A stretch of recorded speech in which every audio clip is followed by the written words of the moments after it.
अस्सलाम वालेकुम एवरीवन। और कैसे हैं आप सब और कैसा रहा आज का आपका दिन। और चूंकि हमारे कुछ बच्चों को कल छुट्टी है, सो इसलिए हमने सोचा कि हम आपके चैप्टर नंबर 9 और जो अल्काइंस का टॉपिक रह गया था उसका टेस्ट रखते हैं मंडे को।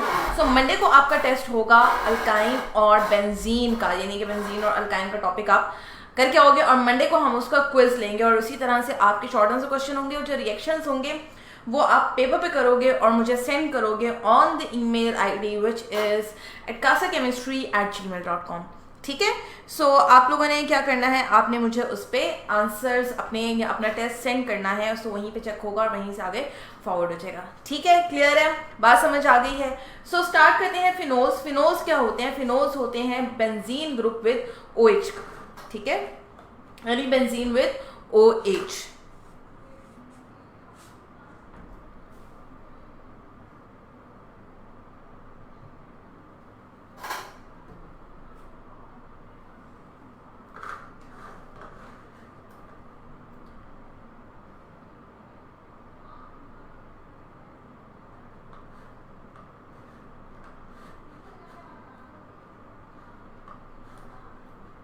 सो आज हम जो डिस्कस करने वाले हैं वो है फिनोल्स का एसिडिक बिहेवियर, कि फिनोल्स जो हैं किस तरह से एसिडिक होते हैं।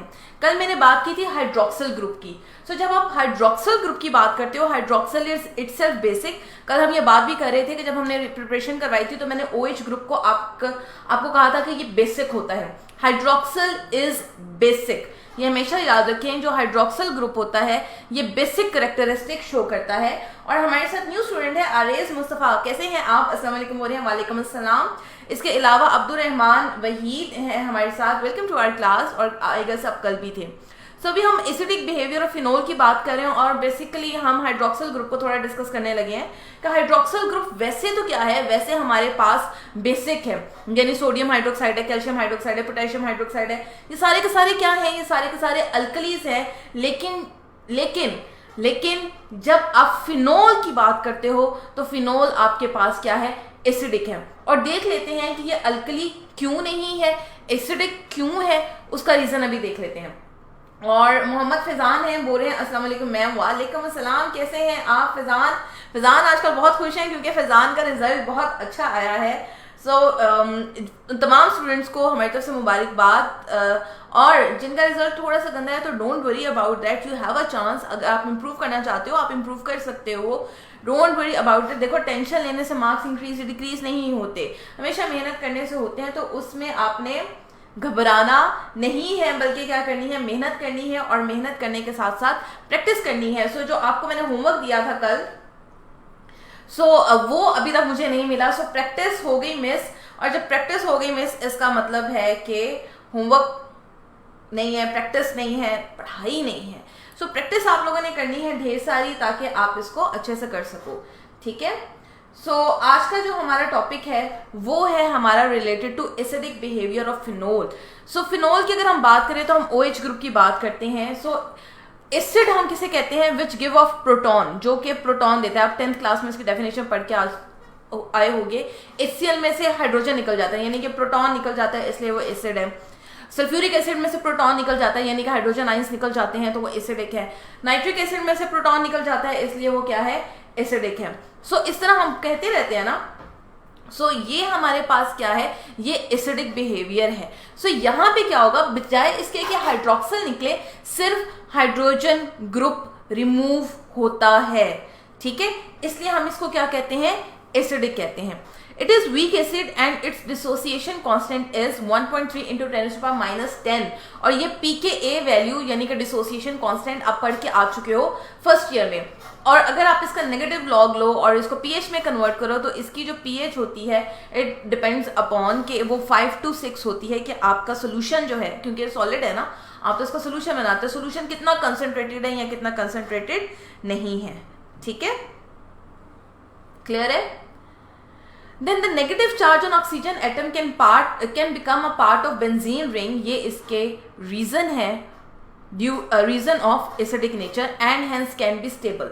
सो इसका स्ट्रक्चर ड्रॉ करेंगे, स्ट्रक्चर ड्रॉ करने के साथ आपको समझ आ जाएगा कि किस तरह से ये एक्ट करता है। तो सबसे पहले ये हाइड्रोजन निकल गया यहाँ से, अब इसके पास डेफिशिएंसी आई, इसने क्या किया, अपना नेगेटिव चार्ज यहाँ पे दे दिया, ठीक है। अब बॉन्ड्स की क्या हो जाएगी, शफलिंग हो जाएगी, ये यहाँ पे गया और ये आगे ट्रांसफर हो गया। सो ये डबल बॉन्ड बन गया, लेकिन नेगेटिव चार्ज यहाँ पे आ गया।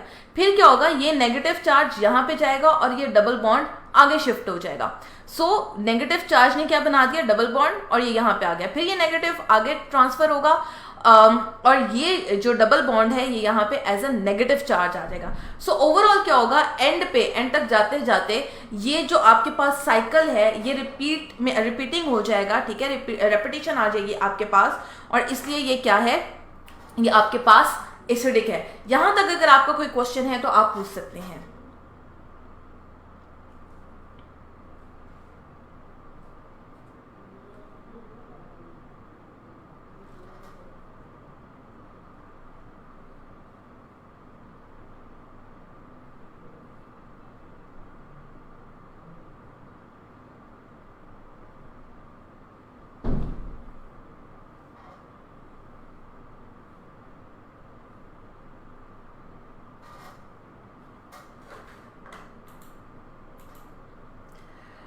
ओके, हाफिज अब्दुल शफीक कह रहे हैं मैम, सॉरी मोहम्मद फिजान कह रहे हैं हाफिज अब्दुल्ला शफीक बहुत परेशान हो रहा है ओके के रिजल्ट के बारे में, प्लीज़ इसे समझाएं कि don't lose heart. So Hafiz Abdul Shafiq ने कल भी मुझे कहा था, I forget to read his message, मतलब वो ऐसे आंखों के सामने से गुजर जाता है मैसेज, कभी कभी नहीं पता चलता कि आप लोगों ने किया है।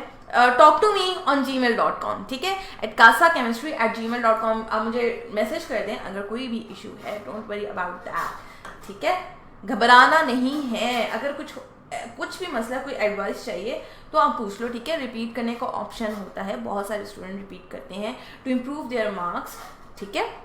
सो इस बारे में आप लोगों ने टेंशन नहीं लेनी है, क्लियर।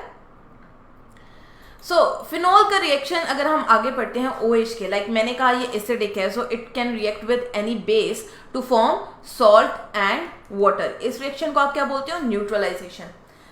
कुछ रिएक्शन ऐसे हैं जो आपने एसिड याद रखने हैं, यानी कि आपके पास एसिड और बेस मिलके सॉल्ट और वाटर बनाते हैं, एसिड और मेटल मिलके हमारे पास सॉल्ट और हाइड्रोजन गैस बनाते हैं, ऐसा एसिड और कार्बोनेट मिलके हमारे पास बनाते हैं carbon dioxide, salt and water.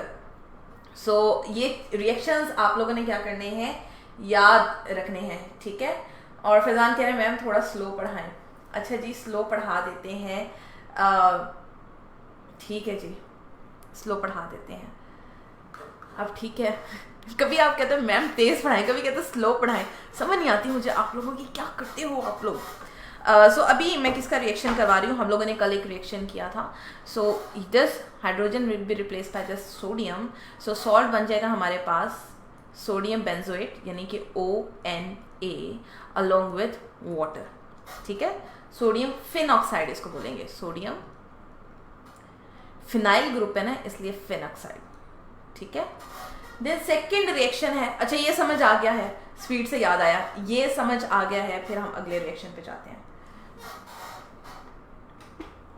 अगर ये समझ आ गया तो बताओ, फिर हम अगला रिएक्शन करवाते हैं। आज लगता है फैजान जो है ना बड़े ध्यान से क्लास सुन रहे हैं, बड़े दिनों के बाद आए हैं फैजान आप, वैसे अमूमन आप क्लास में मौजूद नहीं होते। जी क्लियर है, तो आगे चलते हैं। नेक्स्ट रिएक्शन है एस्टर फॉर्मेशन। एस्टर का फार्मूला क्या है हमारे पास, एस्टर का फार्मूला है C+O विद O, ठीक है। ये जब ग्रुप आ जाए तो वो आपके पास एस्टर ग्रुप आता है, यानी कि OR दोनों साइडों पे R है। सो ये आपके पास एस्टर ग्रुप है। ये कब बनेगा, जब आप इसको किसी कार्बोक्सिलिक एसिड से रिएक्ट करवाओगे, यानी आपके पास जब तक कार्बोनाइल ग्रुप नहीं होगा तब तक ऐसा कोई कंपाउंड नहीं बनेगा, ठीक है। सो हम इसको किसी कार्बोनाइल ग्रुप के साथ क्या करेंगे, रिएक्ट करवाएंगे। सो हमने क्या लिया, हमने फिनोल लिया और साथ में अपना कार्बोनाइल ग्रुप ऐड किया, ठीक है। अगर मैं इसको एलेबोरेट करके लिखूं तो इसको हम लिखेंगे CH3 C+O Cl। अब क्या होता है, ये क्लोरीन और ये हाइड्रोजन अलग हो गए, ठीक है, इन्होंने बना दिया HCl जो मैंने यहाँ पे लिख दिया। अब यहाँ से बॉन्ड होना है, ठीक है, बॉन्ड यहाँ से जुड़ना है, यहाँ से नहीं जुड़ना। सो बॉन्ड हमारे पास क्या बना, बॉन्ड हमारे पास बना O C double bond O C H3 which is an ester. और किसका एस्टर है, बेंजीन का एस्टर है। सो हम इसको लिखते हैं फिनाइल एस्टर, ठीक है। फिनाइल एसीटेट भी लिख सकते हैं क्योंकि ये एसीटेट ग्रुप अटैच है इसके साथ, ठीक है, फिनाइल एसीटेट भी लिख सकते हैं। क्लियर, सिंपल सी चीज़ है, आपने इस मॉलिक्यूल को थोड़ा एलेबोरेट करके लिखना है ताकि आपको समझ आए कि कहाँ से बॉन्ड टूट रहा है और कहाँ पे बॉन्ड बन रहा है। समझ आ गई है तो बता दें, फिर मैं अगला करवाती हूँ, ठीक है।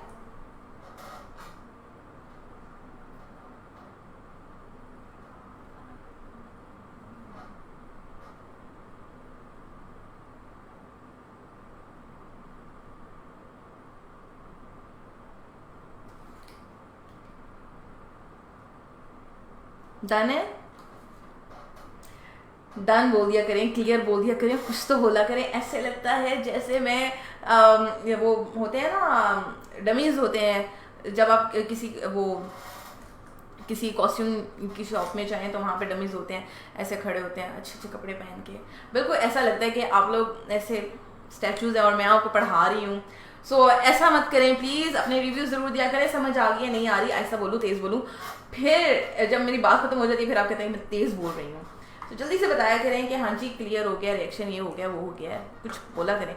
नेक्स्ट हमारे पास रिएक्शन है जिंक के साथ। जिंक क्या चीज़ चुराता है, जिंक चुराता है नेगेटिव आयंस, ठीक है। सो यहाँ पे नेगेटिव आयन को है आपके पास ऑक्सीजन, सो ये जिंक क्या करेगा, इससे चुरा लेगा। याद है शुरू में हम जिंक को बड़ा बदनाम करते थे कि जब हमने नेगेटिव आयन निकालने होते हैं तो हम जिंक को ऐड करवा देते, तो यहाँ पे भी हमने यही किया, जिंक को ऐड करवाया और इसके साथ हमने इसको हीटअप किया, ठीक है, क्योंकि ऐसे तो रिएक्शन नहीं होते हैं ना, बॉन्ड पुराने टूटेंगे तो नए बॉन्ड बनेंगे और पुराने बॉन्ड तोड़ने के लिए हमें ढेर सारी एनर्जी देनी पड़ती है। तो हमारे पास बना benzene, benzene and zinc oxide, ठीक है, क्लियर है।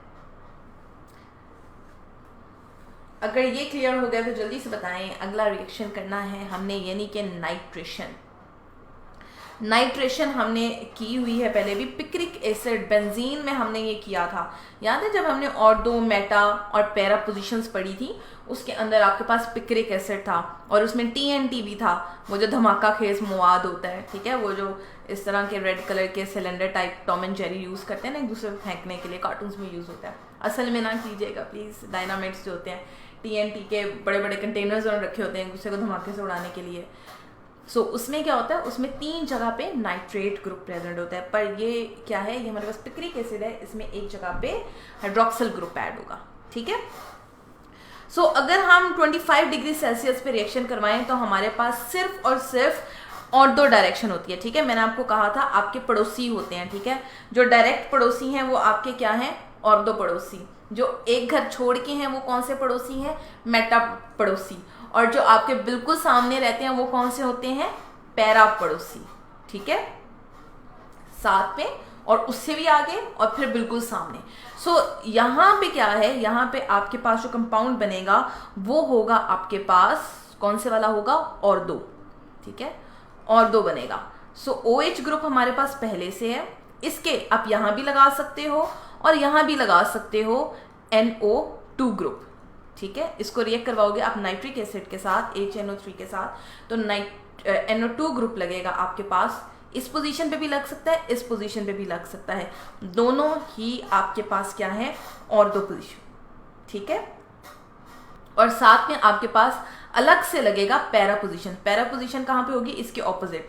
सो अगर OH यहाँ पे है तो पैरा पोजीशन कहाँ पे आएगी, ये इसके ऑपोजिट आएगी, यहाँ पे आएगी NO2, क्लियर। तो हमारे पास बन गया और 2 नाइट्रोफिनोल, ठीक है, और दूसरा बन गया पैरा नाइट्रोफिनोल, क्लियर।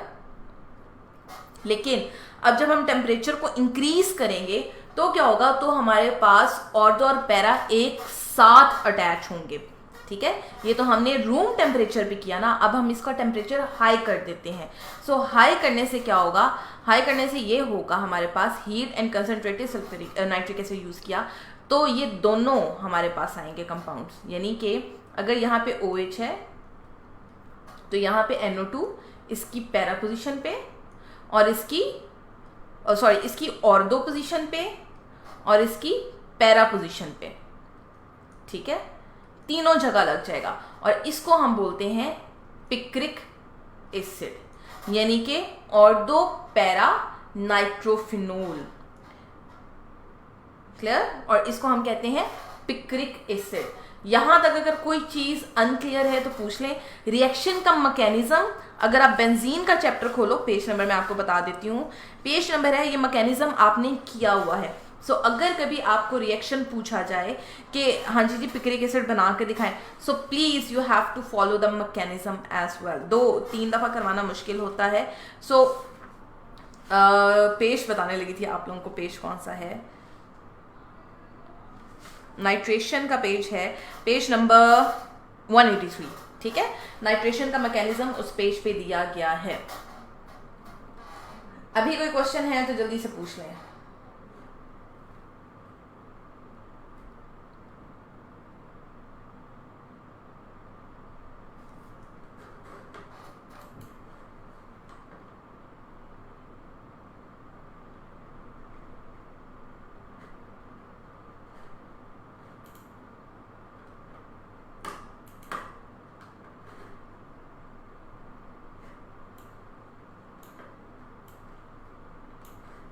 जी कोई क्वेश्चन है तो जल्दी से बताएं कि मैम क्वेश्चन है, ये हमें समझ नहीं आया, ये करवा दें, वो करवा दें।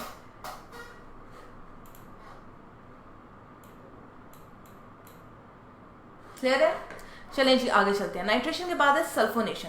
सल्फोनेशन भी आप कर चुके हो इसी चैप्टर में, बेंजीन के चैप्टर में 183 पे ही सल्फोनेशन का भी रिएक्शन है। कैटलिस्ट, कैटलिस्ट किस केस में? इस केस में, पिछले केस में बताया तो है आपको कि आपने यहाँ पे नाइट्रिक एसिड यूज करना है और टेम्परेचर डिपेंडेंट है ये, ठीक है। ये आपके पास डाइल्यूट है और रूम टेम्परेचर पे है, ये आपके पास कंसंट्रेटेड है और हीट हम इसको कर रहे हैं। सब कुछ तो मेंशन है। क्या हो गया है, क्या हो गया फैजान? कभी कभी आप कैसी बातें करते हो? नाइट्रिक एसिड वाला बोल रहे हो कैटलिस्ट?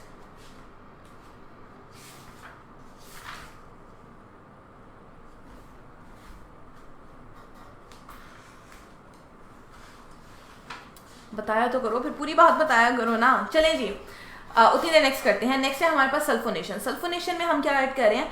सल्फोनेशन में आपके पास सल्फेट ग्रुप ऐड होगा, ठीक है, यानी कि SO3 ग्रुप आगे जाके ऐड होगा। सो इस फिनोल को कि अगर आप सल्फोनेशन करवाओ तो आपके पास सेम, अगर आप इसको रूम टेम्परेचर पे करवा रहे हो तो आपके पास ऑर्दो और पैरा दो अलग अलग कंपाउंड बनने हैं, ठीक है, दो अलग अलग कंपाउंड बने हैं, ऑर्दो एंड पैरा।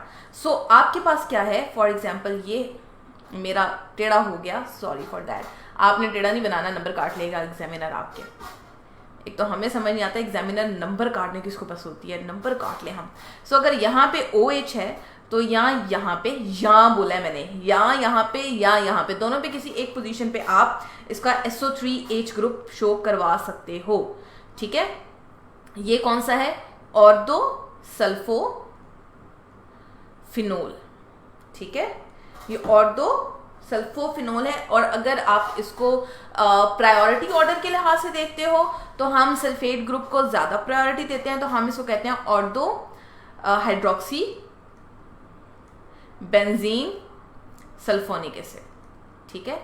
इसी तरह अगर ये पैरा पोजीशन पे है तो हम इसको कहेंगे para hydroxy benzene sulphonic acid. Clear? ये OH यहाँ पे तो SO3H यहाँ पे। क्लियर होगी बात? फैजान कह रहे हैं कमेंट्स बहुत लेट पहुंचते हैं आपके पास, शायद क्लियर होगी बात। अब यहाँ पे आप लोगों ने क्या यूज करना है? कंसंट्रेटेड सल्फ्यूरिक एसिड यूज करना है विद हीट। क्लियर हो गया? नेक्स्ट है हेलोजिनेशन। हेलोजिनेशन आप करवा सकते हो, इजीली इसकी करवा सकते हो, तो आपने इसकी हेलोजिनेशन करवानी है, यानी कि क्लोरीन ग्रुप भी ऐड करवा सकते हो, ब्रोमीन ग्रुप भी ऐड करवा सकते हो। सो इसकी तीनों पोजीशन पे, यानी कि ऑर्दो पे और पैरा पोजीशन पे ब्रोमीन अटैच हो जाएगा, ठीक है। सो हमारे पास क्या बन गया? 2,4,6 ट्राई ब्रोमोफिनोल। और क्या होगा? हम ये रिएक्शन करवाते हैं, ठीक है, और फिर हम इसमें ब्रोमीन ऐड करवाते हैं। अमूमन ये रिएक्शन जो होता है ये लाइट की प्रेजेंस में होता है, लाइट डिपेंडेंट रिएक्शन है। सो अगर आप यहाँ पे लाइट लिखते हो इट डजेंट मैटर कि आपका रॉन्ग कंसीडर नहीं होगा। फॉर एग्जाम्पल यहाँ पे OH है कहीं पे, सॉरी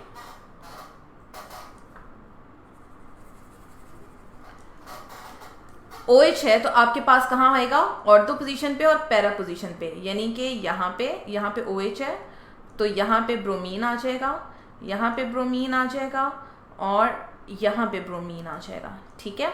और जो यहाँ और यहाँ से हाइड्रोजन निकलेंगे वो इस ब्रोमीन के साथ रिएक्ट करेंगे और 3HBr बना देंगे, ठीक है। यहाँ पे मुझे लग रहा है कि थोड़ी ये गड़बड़ है और यहाँ पे ये 2 आना चाहिए। अभी ऑब्जेक्शन आ जाना है, बैलेंसिंग नहीं की। क्लियर है, डन है। सो हमारे पास क्या बन गया, ये अगर फिनोल के लिहाज से देखें तो ये उसकी 2 पोजीशन, ये उसकी 4 पोजीशन, ये उसकी 6 पोजीशन, 2 4 6 ट्राइब्रोमो फिनोल बन गया। क्लियर। देन है उसकी हाइड्रोजनेशन, हाइड्रोजन ऐड करवा दें। हाइड्रोजन ऐड करवाओगे तो क्या होगा, ये सारे के सारे डबल बॉन्ड क्या हो जाएंगे, खत्म हो जाएंगे। और हाइड्रोजनेशन का शुरू का पहला रिएक्शन ही आपका हाइड्रोजनेशन था। मेरा ख्याल है पहला जो रिएक्शन था ना आपका ऑर्गेनिक केमिस्ट्री का अल्केन के टॉपिक की प्रिपरेशन में, सो वो था हाइड्रोजनेशन। सो हमने हाइड्रोजनेशन करवानी है तो उसका कैटलिस्ट क्या होता है, निकल with high temperature and pressure. तो ये सारे के सारे जो डबल बॉन्ड है they will be filled with hydrogen. यहाँ पे भी हाइड्रोजन आ जाएगा, यहाँ पे भी, यहाँ पे भी। सो 6 हमने इसमें हाइड्रोजन के एटम, 6 एटम और 3 मॉलिक्यूल ऐड करवाए हैं विद हाइड्रोक्सिल ग्रुप, ठीक है। साइक्लोहेक्सेन असल में बना, तो आप यहाँ पे हाइड्रोक्सी, अब कौन सी पोजीशन पे है, 1 पोजीशन ले लो, 1 हाइड्रोक्सी साइक्लोहेक्सेन, ठीक है। और इसको और भी नाम दे सकते हैं आप, इसको अल्कोहल के अकॉर्डिंगली भी आंसर दे सकते हो, लाइक हेक्सानोल भी कह सकते हो, इसको कह सकते हो ना, साइक्लोहेक्सानोल। आपकी बुक में लिखा हुआ है, आपकी बुक में ना एक मिस्टेक हुई है, वेट आपकी बुक में लिखा हुआ है गाइक्लोहेक्सानोल, उसको आप चेंज कर लो, इट्स साइक्लो नॉट ग्लाइक्लो, ठीक है, साइकिल में है। फिजान कह रहे हैं डीपली मैकेनिज्म बताया करें, इतना तो डीप में जाके बताती हूँ कि इस तरह से रिएक्शन है, और जो असल में जो रिएक्शन हम पहले कर चुके हैं उसको एक्सप्लेन नहीं करती, जो मुझे लगता है कि न्यू वन है आपको इसका पता होना चाहिए, सिर्फ वो एक्सप्लेन करती हूँ, ठीक है। सो यहाँ पे अगर हाइड्रोजन और हाइड्रोजन 6 हैं, एक हाइड्रोजन यहाँ 2, यहाँ 3, यहाँ 4, यहाँ 5, यहाँ 6, यहाँ ऐड होंगे। क्लियर, डन है। नेक्स्ट रिएक्शन है रिएक्शन विद फॉर्मेल्डिहाइड, यानी कि सिंपल 1 एल्डिहाइड हमारा, जिसके पास दोनों साइडों पे क्या है, हाइड्रोजन है विद कार्बोनाइल ग्रुप। सो ये रिएक्शन आप अभी कर चुके हो, जब आपने एस्टर बनाया तो आपने आधा रिएक्शन तो ये कर ही लिया ना, यानी कि आपने क्या किया, आपने इसमें एल्डिहाइड ऐड किया। अब क्या हुआ, अगर यहाँ पे OH ग्रुप है तो इससे आगे हमारे पास लग जाएगा COH ग्रुप, ठीक है, यानी कि हमारे पास आ गया H2OH ग्रुप। होगा क्या बता देती हूँ जी, ये कार्बोनाइल ग्रुप है, ये हाइड्रोजन है, ये हाइड्रोजन है, यहाँ से क्या होगा, यहाँ पे हाइड्रोजन है फॉर एग्जांपल, ये क्या करेगा ऑक्सीजन, ये कहेगा मैंने अपना इलेक्ट्रॉन वापस लेना है, ठीक है, ये कहेगा मुझे मेरा इलेक्ट्रॉन वापस दे दो, तो इसके ऊपर नेगेटिव साइन आ जाएगा, इसके ऊपर पॉजिटिव साइन आ जाएगा। अब यहाँ पे जो कार्बन है ये हाइड्रोजन से ज़्यादा ताकतवर है, ये इसकी जगह पे आएगा, इसलिए यहाँ पे आ गया CH2O नेगेटिव, ठीक है। अभी इतना बना, फिर ये जो हाइड्रोजन बेचारा फिर रहा होता है अकेला पॉजिटिव आयन की सूरत में, वो इसको कहता है तुम मेरे साथ बॉन्ड बना लो, चलो कोई बात नहीं, मैं कुर्बानी दे देता, तो इसलिए हमने यहाँ पे लिखा CH2OH, ठीक है। ये होता है इसका मैकेनिज्म। ऑक्सीजन है, अभी हमने फिनॉक्साइड में पढ़ा ना, ऑक्सीजन ने अपना इलेक्ट्रॉन इधर से उधर घुमाया ना, डीलोकलाइज किया ना, तो यहाँ पे भी ऑक्सीजन अपना इलेक्ट्रॉन छीन लेगा, कार्बन के ऊपर पॉजिटिव साइन आ जाएगा। सो यहाँ पे जो आपके पास कार्बन है वो इसको कहेगा अच्छा चलो मेरे साथ आ जाओ, हम हाइड्रोजन कमज़ोर है बेचारा, छोटा सा एटम है, मासूम सा है, कार्बन उसके मुकाबले में ज़्यादा बड़ा है, तो कार्बन उसको धक्का देके उसकी जगह ले लेता है, फिर इसके पर जो नेगेटिव साइन है उसको न्यूट्रलाइज करने के लिए यहाँ पे हाइड्रोजन आता है। ठीक है। और ये जो रिएक्शन है ये असल में आपके पास कैटालाइज एसिड कैटालाइज अमूमन हम एसिड कैटालाइज लेते हैं। क्यों एसिड कैटालाइज लेते हैं? क्योंकि हाइड्रोजन आइंस को हमने कैटालिस्ट के साथ अटैच करवाना होता है, ठीक है। यानी कि एक हाइड्रोनियम आइन बनता है, फिर वो हाइड्रोनियम आइन दोबारा टूट के वाटर में और हाइड्रोजन आइन में कन्वर्ट होता है और हाइड्रोजन आइन यहाँ पर आता है, ठीक है।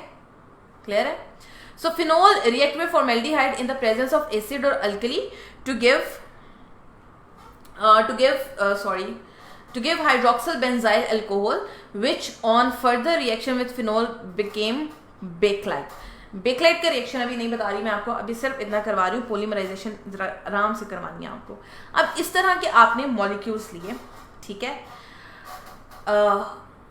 बेकलाइट क्यों बनी, ठीक है, पॉलीमराइजेशन क्यों हुई? यहाँ पे पॉलीमराइजेशन इसलिए इजी है क्योंकि यहाँ पे आपके पास हाइड्रोक्सिल ग्रुप बड़ी वाफिर मकदार में मौजूद है, ठीक है।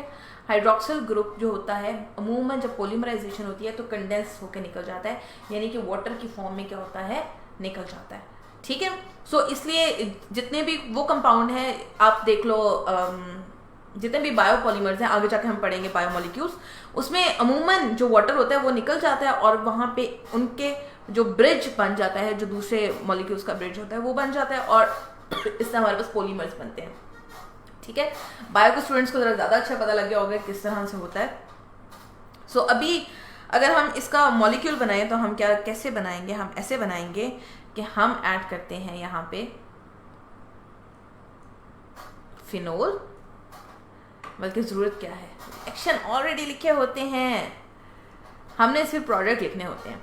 सो यहाँ पे आपके पास फॉर एग्जांपल ये आपके पास एक फिनोल है विद OH ग्रुप। यहाँ पे इसलिए बना रही हूँ क्योंकि इसको रिप्रेजेंट करना इजी है। यहाँ पे एज कम्पेयर कर मैं टेढ़ा करूँ तो मॉलिक्यूल टेढ़ा बनेगा, ठीक है।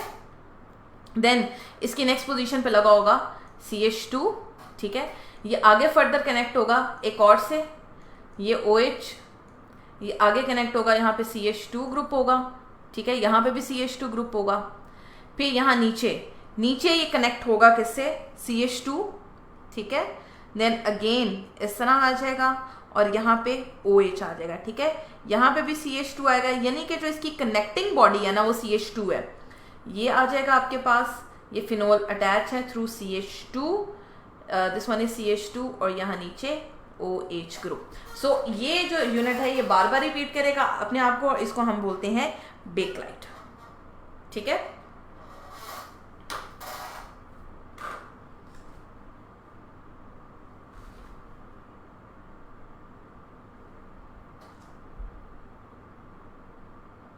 डन हो गया तो बता दें जल्दी से।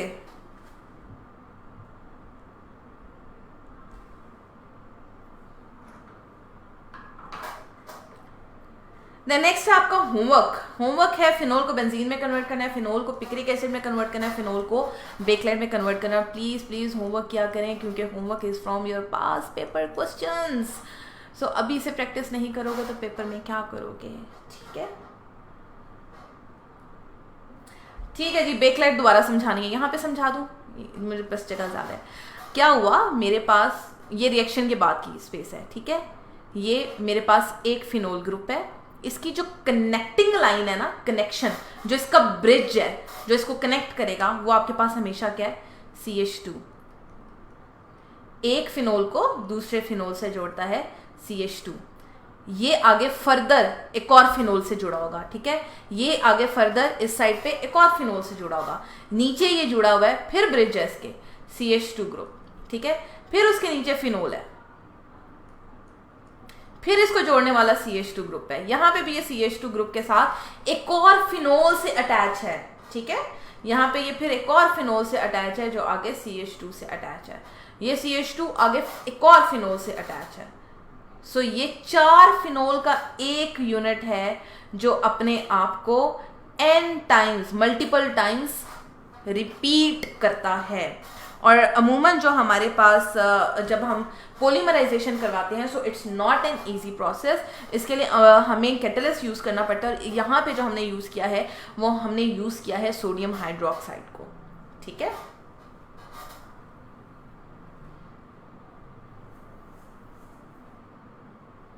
क्लियर हो गया? आपने सिर्फ ये करना है 4 फिनोल बनाने हैं, 1 2 3 4, 4 फिनोल बनाने हैं और उनको कनेक्शन के लिए ना जहां भी आपने इन दोनों को कनेक्ट करना है दरमियान में CH2 लिख देना है। यानी कि मैंने इन दोनों को कनेक्ट किया, दरमियान में CH2 लिख दिया, मैंने यहाँ को कनेक्ट किया, दरमियान में CH2 लिख दिया, मैंने इस फिनोल को इस फिनोल के साथ कनेक्ट किया, CH2 लिख दिया, मैंने ऊपर वाले को नीचे के साथ कनेक्ट किया, मैं दरमियान में CH2 लिख दिया, मैंने इस ऊपर वाले को नीचे वाले के साथ किया, दरमियान में CH2 लिख दिया। ठीक है, CH2 is your connecting bridge. Clear? Done है? चले जी, MCQs है। Which polymer is product of phenol? ये तो अभी हमने किया है, जल्दी से बताएं ये क्या है।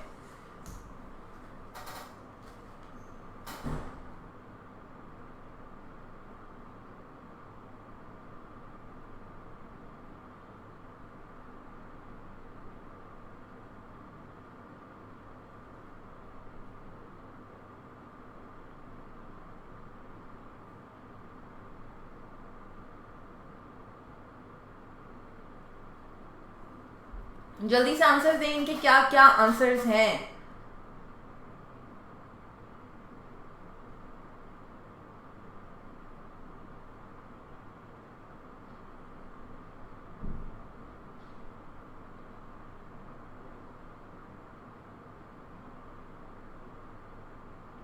और कल एक इंटरेस्टिंग इन्फॉर्मेशन बतानी है, इस बेकलाइट के क्या क्या यूजेस हैं। बहुत सारे यूजेस हैं। आपके पास पॉलीमर है, आपके पास प्लास्टिक लाइक चीज़ है, लोहे की तरह की एक चीज़ होती है, प्लास्टिक लोहे टाइप एक चीज़ होती है। आपने मुझे इसके यूजेस बताने हैं, इसके क्या क्या यूजेस हैं। ओके, फिजा ने पूछा बहन बेकलाइट होता क्या है। मैं आपसे पूछ रही हूँ, आप मुझसे पूछ रहे हो। चलेंगे, आपकी असाइनमेंट है, जल्दी से आप मुझे बताओगे बेकलाइट क्या होता है। इवन इसको हम ज्वेलरी में भी वगैरह में भी यूज़ करते थे पुराने ज़माने में। आपने मुझे बताना है बेकलाइट क्या होता है। ठीक है, आप सर्च करो, मिल जाएगा आपको बेकलाइट क्या होता है। बहुत एक्सटेंसिव यूज है इसका। पॉलीमर है ना, पॉलीमर वैसे ही हमारी जिंदगी में बहुत ज़्यादा फेमस है। एज अ रेजन यूज़ होते हैं, पेंट्स में यूज़ होते हैं, फलानी चीज़ बनाने में यूज़ होते हैं, फलानी प्लास्टिक तो फलाना वो तो फलाना वो। आपने मुझे बताना है किस लिए यूज़ होते हैं। सो चले ये आंसर्स तो बताएं क्या है। Which polymer is a product of phenol? It's Bakelite. ठीक है, so when phenol is dissolve in water the solution become what? It become acidic. ठीक है जी, सो लेक्चर को करते हैं यहीं पे खत्म। और अगर बायो के स्टूडेंट हमारे साथ हैं, आपके पास घंटा है, तैयारी कर ले क्योंकि 6 o'clock है आपका बायो का टेस्ट, जो कि होगा चैप्टर नंबर 16 से। ठीक है, अपना बहुत ख्याल रखें, अल्लाह हाफिज। और केमिस्ट्री के चैप्टर नंबर 8 का जो पार्ट रह गया था अल्काइंस, और चैप्टर नंबर 9 बेंजीन का टेस्ट होगा मंडे को। सो अभी से तैयारी कर लें, और मुझे कोई बहाना नहीं चाहिए। हमारा कॉलेज में टेस्ट था, हमारा ये था वो था। टेस्ट अटैम्प्ट जरूर किया करें, क्योंकि 3 से 4 दिन का आपके पास ऑप्शन होता है टेस्ट अटैम्प्ट करने का। सो अगर आप उससे नहीं कर सकते, आप बाद में जरूर अटैम्प्ट करो। ठीक है, अल्लाह हाफिज, अपना बहुत ख्याल रखें।